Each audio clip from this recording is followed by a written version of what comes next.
Hey guys, welcome back to my channel. आप सुन रहे थे मेरे साथ ए ब्रोकन हार्ट भाग 23। ईशान ने जो रिंग उतारकर फेंकी वो सीधा जाकर सामने से आती जिया को लगी। इत्तेफाक से जिस रास्ते पर ईशान चल रहा था, जिया भी उस जगह कोई ऑर्डर देने आई थी। जिया ने अपना सर सहलाते हुए कहा, ये कौन कमबख्त है जो इतनी रात में पत्थर फेंक रहा है? क्या उसे इतनी बड़ी लड़की दिखाई नहीं दे रही? जरूर ये कोई अंधा ही होगा। ओ हेलो, दिखाई नहीं देता क्या? कहीं भी पत्थर फेंक रहे हो? अगर मेरा सर फट जाता तो? जिया ने चिल्लाकर कहा, लेकिन लड़के ने कोई जवाब नहीं दिया, बल्कि गाड़ियों की रोशनी में वह ईशान का चेहरा नहीं देख पाई। जिया को झुंझलाहट हुई। वह लड़के की तरफ आई तो उसने देखा कि लड़का लड़खड़ाते हुए सड़क के बीचों बीच चल पड़ा है और उसके बगल से तेजी से गाड़ियां गुजर रही है। जिया घबरा गई। वह जैसे तैसे लड़के के पास पहुंची और उसका हाथ पकड़कर उसे साइड करते हुए कहा, तुम पागल हो क्या? ऐसे रोड के बीच में क्यों चल रहे हो? ईशान को होश आया। उसने देखा सामने कोई लड़की खड़ी है, लेकिन नशे के कारण ईशान उसे ठीक से देख नहीं पा रहा था। जिया ने देखा वह लड़का ईशान है और उसने शराब पी रखी है, तो उसे बहुत हैरानी हुई। उसने ईशान को साइड में लाकर कहा, तुम यहाँ क्या कर रहे हो? तुम ठीक हो? नहीं, तुम ठीक नहीं हो। क्या तुमने शराब पी है? लेकिन तुम यहाँ क्या कर रहे हो, वो भी ऐसे अकेले और इस वक्त? ईशान ने जिया के सवालों का कोई जवाब नहीं दिया, बल्कि नशे में मदहोश होने के कारण उसका चेहरा जिया के कंधे पर आ पड़ा और वह बड़बड़ाया, सब खत्म हो गया, माया चली गई, मेरा दिल टूट गया। जिया ने सुना तो उसे याद आया कि माया सुबह ही उससे सगाई की बात कर रही थी और शायद ईशान को इस बारे में पता चल चुका है। उसने ईशान को संभाला और कहा, तुम अभी अच्छी हालत में नहीं हो, तुम्हें घर जाना चाहिए। जो होता है अच्छे के लिए होता है।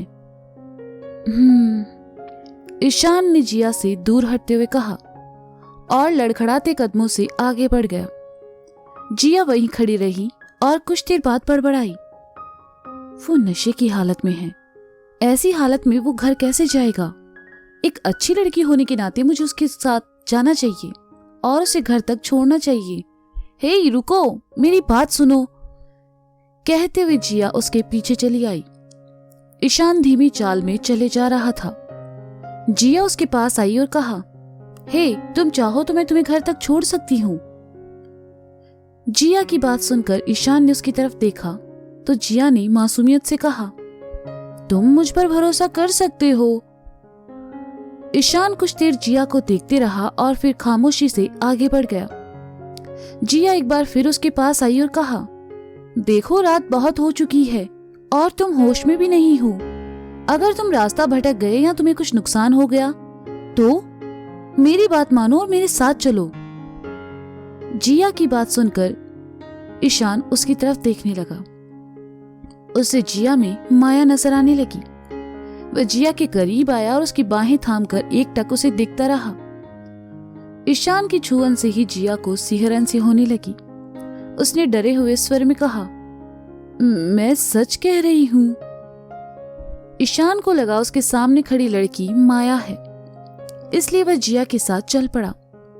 जिया उसे लेकर अपने स्कूटर के पास आई। ईशान जिया के पीछे आ बैठा और जैसे ही अपनी बाहें जिया की कमर से लपेटी, जिया का दिल एक पल के लिए जैसे थमसा गया। आंखें बड़ी हो गई और चेहरे पर हवाइयां उड़ने लगी। जिया मन ही मन सोचने लगी, कहीं ईशान की मदद करके उसने मुसीबत को सर पर मोल तो नहीं ले लिया। नशे के उन्माद में ईशान ने अपना सर जिया की पीठ से लगा लिया तो जिया को होश आया और उसने स्कूटर आगे बढ़ा दिया। जिया ईशान को लेकर उसकी बिल्डिंग के बाहर पहुंची। गार्ड अपने कैबिन में नहीं था, इसलिए जिया जैसे तैसे करके ईशान को अंदर लेकर आई। वह उसे लेकर लिफ्ट के अंदर चली आई और ईशान के फ्लोर का बटन दबा दिया। ईशान का सर अब दर्द करने लगा था। ना उसे होश था, ना ही वो इस हालत में था कि खुद से अपने फ्लैट में जा सके। जिया जैसे तैसे उसे संभाले खड़ी थी। लिफ्ट ऊपर आकर रुकी। जिया ईशान को लेकर बाहर निकली और फ्लैट के दरवाजे के सामने चली आई। जिया ने ईशान से चाबी के बारे में पूछा, लेकिन ईशान को बेसुध देखकर वह खुद ही उसकी जैकेट में चाबी ढूंढने लगी। खुशकिस्मती से उसे चाबी मिल गई। उसने दरवाजा खोला और ईशान को लेकर अंदर चली आई। जिया ने ईशान को बिस्तर पर लेटाया और हाँफने लगी, क्योंकि ईशान बहुत भारी था और उसे यहां तक लाने में जिया को काफी मेहनत करनी पड़ी थी। बिस्तर पर गिरकर ईशान ने अपना सर पकड़ लिया। नशे में वह कुछ बड़बड़ा रहा था जो जिया को बिल्कुल समझ नहीं आया। उसका गला सूखने लगा, इसलिए वह इधर उधर पानी देखने लगी। कमरे में पानी नहीं रखा था। टेबल पर एक बोतल पड़ा था और वो भी बिल्कुल खाली। जिया कमरे से बाहर आकर किचन की तरफ चली आई। उसने प्लेटफॉर्म पर रखे पानी की बोतल को उठाया और पीने लगी। पानी पीकर जिया की जान में जान आई। बोतल को मुंह से लगाए वह किचन का जायजा लेने लगी। तभी उसकी नजर किचन में रखे शीशे के जार पर पड़ी, जिसमें कुछ बिस्किट्स रखे थे। उन्हें देखते ही जिया की भूख बढ़ गई। उसने बोतल रखा और जार की तरफ बढ़ी, लेकिन वह जार काफी ऊपर था, जहां तक जिया का हाथ नहीं जा रहा था। उसने उछलकर एक दो बार कोशिश भी की, लेकिन वह जार तक नहीं पहुंच पाई और फिर थककर कहा, हाँ, लगता है ये बिस्किट बकवास है, वरना मैं इन्हें कब का खा चुकी होती। कहकर जिया जैसे ही पलटी, उसे कुछ याद आया और फिर वह बड़बड़ाई, लोमड़ी जब अंगूर तक नहीं पहुंच पाती तो उन्हें खट्टे ही बताती है। हाँ, लेकिन मैं लोमड़ी नहीं हूं। मैं इस बात को गलत साबित कर दूंगी। यमी बिस्किट्स, मैं आ रही हूं। मेरे पेट से अच्छी जगह तुम्हारे लिए कोई नहीं हो सकती। जिया वापस जार की तरफ आई। इस बार वह बिना वक्त गवाए किचन के प्लेटफॉर्म पर चढ़ी और जार को उतारकर उसी प्लेटफॉर्म पर बैठ गई। उसने ढक्कन खोला। बिस्किट की खुशबू से उसकी लार टपकने लगी। जिया ने एक बिस्किट निकाला और खाने लगी। उसने अपने पैर नीचे लटका लिए और एक एक करके बिस्किट खाती रही। खाते वक्त वह ईशान के बारे में भूल चुकी थी। उसे बस वो बिस्किट याद थे। जिया का मुंह बिस्किट से भरा हुआ था, फिर भी उसने एक और उठाया और उसे खाते हुए बड़बड़ाने लगी। अच्छा, वो उस लड़की ने किसी से और से सगाई कर ली, लेकिन इन सब में बेचारे उस लड़के का दिल टूट गया। वैसे अच्छा ही हुआ, वो लड़की इसके लायक बिल्कुल नहीं थी। वो बहुत बुरी है और बदतमीज भी। इस हैंडसम लड़के को उसके साथ तो बिल्कुल नहीं होना चाहिए। अगर वो इसके लायक नहीं है तो क्या मैं इसके लायक हूँ? मुझे शर्म आ रही है, पर ये तो मुझे पसंद ही नहीं करता। मुझे दिन में, मेरा मतलब ऐसे रात में, खुली आंखों से सपने नहीं देखने चाहिए। खुद से बातें करते हुए वह ईशान के बारे में भूल चुकी थी। वह सारे बिस्कुट खत्म कर चुकी थी और सहसा ही उसे ईशान का ख्याल आया। उसने जल्दी से जार को प्लेटफॉर्म पर रखा और नीचे उतरकर ईशान के पास चली आई। ईशान बिस्तर से पीठ लगाकर जमीन पर बैठा था। उसकी आंखों में आंसू थे और चेहरा उदासी से भरा हुआ था। जिया ईशान के पास चली आई और घुटनों के बल बैठकर कहा, क्या तुम ठीक हो? उसे ऐसे नहीं जाना चाहिए था। वो मुझसे कहती, मैं उसके लिए सब करता, मैं बदल लेता खुद को, वो जैसा चाहती वैसा बन जाता, लेकिन उसने कभी कुछ कहा ही नहीं। मेरी आंखों के सामने वो किसी और से सगाई कैसे कर सकती है? वो पल कितना तकलीफ देह था, उसका एहसास कितना बुरा था, ये बस मैं जानता हूँ। माया इनोसेंट है। उस लड़के ने उसे फंसा लिया, वरना वो मुझसे कभी ब्रेकअप नहीं करती। कहकर ईशान सुबकने लगा। जिया ने सुना तो उसका मुंह बन गया और वह मन ही मन खुद से कहने लगी, ये हैंडसम लड़के इतने बेवकूफ क्यों होते हैं? और ये लड़का तो सच में महान है। उस माया ने इसे धोखा दिया, इसका दिल तोड़ा और ये अब भी उसे इनोसेंट समझता है। काश उस शाम एड कंपनी में मेरे साथ तुम होते तो अपनी माया का असली चेहरा देखते। ईशान को रोते देखकर जिया को अच्छा नहीं लग रहा था। उसने घड़ी देखी, काफी वक्त हो चुका था। सोफी उसका इंतजार कर रही होगी सोचकर जिया ने ईशान के कंधे पर हाथ रखते हुए कहा, तुम ये सब सोचकर अपना दिल छोटा मत करो। तुम्हें माया से भी अच्छी लड़की मिल जाएगी। तुम्हें ऐसे इंसान के लिए अपने आंसू नहीं बहाने चाहिए। जिन्हें तुम्हारी परवाह ना हो। इस वक्त मैं तुम्हारा दर्द नहीं समझ सकती, लेकिन तुम्हें मजबूत रहना चाहिए। बहुत रात हो गई है, अब मैं चलती हूँ, अपना ख्याल रखना।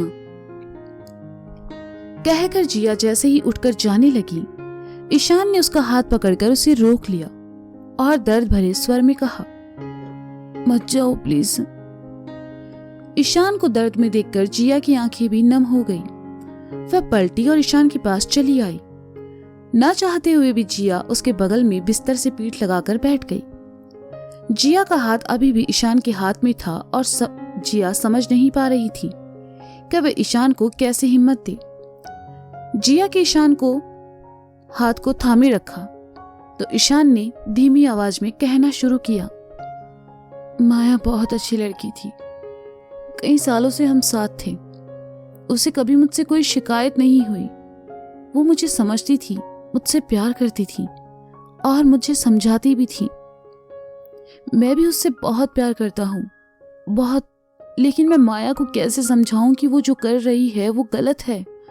उसने बहुत ही मामूली सी बात पर मुझसे ब्रेकअप कर लिया। क्या सच में मैं उसके लायक नहीं था, या माया समझना ही नहीं चाहती? कहते हुए ईशान की आंखों से फिर आंसू बहने लगी और उसने अपना सर जिया के कंधे पर टिका दिया। जिया ईशान के हाथ को थामे अपने हाथ को देखती रही।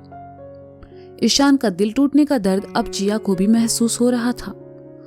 हमेशा उसके सामने खामोश रहने वाला, सख्त रहने वाला ईशान आज बच्चों की तरह उसके सामने आंसू बहा रहा था और ये देखकर जिया भी उदास हो गई। उसने अपना दूसरा हाथ अपने और ईशान के हाथ पर रख दिया। ईशान जिया के कंधे पर अपना सर टिकाए सुबकता रहा और फिर उसे नींद आ गई। जिया खामोश वहीं बैठी रही। ना वह उठकर जा सकती थी, ना ही ईशान को अकेला छोड़ सकती थी। ओफो, ये लड़की अपना फोन क्यों नहीं उठा रही है? मिस्टर दयाल, क्या जिया ने आपसे कुछ कहा था कि वो कब तक वापस आएगी? सोफी ने परेशानी भरे स्वर में मिस्टर दयाल से पूछा। नहीं सोफी, उसने मुझसे कुछ नहीं कहा। हो सकता है वो ऑर्डर देने के बाद सीधा घर चली गई हो, मिस्टर दयाल ने कहा। नहीं मिस्टर दयाल, ऐसा नहीं हो सकता। मुझे तो लगता है वो किसी मुसीबत में फंस गई है, सोफी ने जिया की परवाह करते हुए कहा। जिया जहां ऑर्डर देने गई थी, क्या तुमने वहां बात की? उनसे पूछो कि उनका ऑर्डर मिला या नहीं, मिस्टर दयाल ने कुछ सोचते हुए कहा। ओह मिस्टर दयाल, यहाँ इतनी रात हो गई, जिया वापस नहीं आई है और आपको अपने ऑर्डर्स की पड़ी है, सोफी ने नाराज होकर कहा।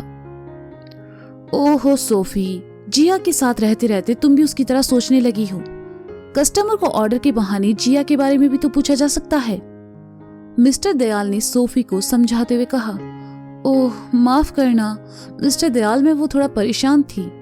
मैं पहले ही उस जगह फोन करके पूछ चुकी हूँ, जिया वहां से कब का निकल चुकी है, सोफी ने परेशानी भरे स्वर में कहा। तुम चिंता मत करो, वो आ जाएगी। हो सकता है वो कहीं रुक गई हो या फिर वो घर चली गई हो। काफी रात हो चुकी है, तुम्हें भी अब घर जाना चाहिए। अगर जिया नहीं मिलती है तो कल सुबह हम पुलिस कंप्लेंट कर देंगे, मिस्टर दयाल ने सोफी को समझाते हुए कहा। आप ठीक कह रहे हैं, मैं चलती हूँ मिस्टर दयाल, सोफी ने कहा और वहां से चली गई। मिस्टर दयाल भी रेस्टोरेंट बंद कर ऊपर अपने घर चले गए। सोफी घर पहुंची। उसने देखा जिया घर नहीं आई है। अंकल आंटी सो चुके थे, इसलिए सोफी ऊपर कमरे में चली आई। उसने एक बार फिर जिया को फोन लगाया, लेकिन जिया का फोन नेटवर्क से बाहर था। मौसम बदलने लगा था और फिर बारिश होने लगी। सोफी ने कमरे की खिड़की बंद की और बिस्तर पर सामने बैठ गई। उसने आंखें बंद की और हाथ जोड़कर जिया के ठीक होने की प्रार्थना करने लगी। ईशान बेपरवाह सा जिया का हाथ थामे उसके कंधे पर सर रखकर सो रहा था और जिया उसके बगल में बैठी जाग रही थी।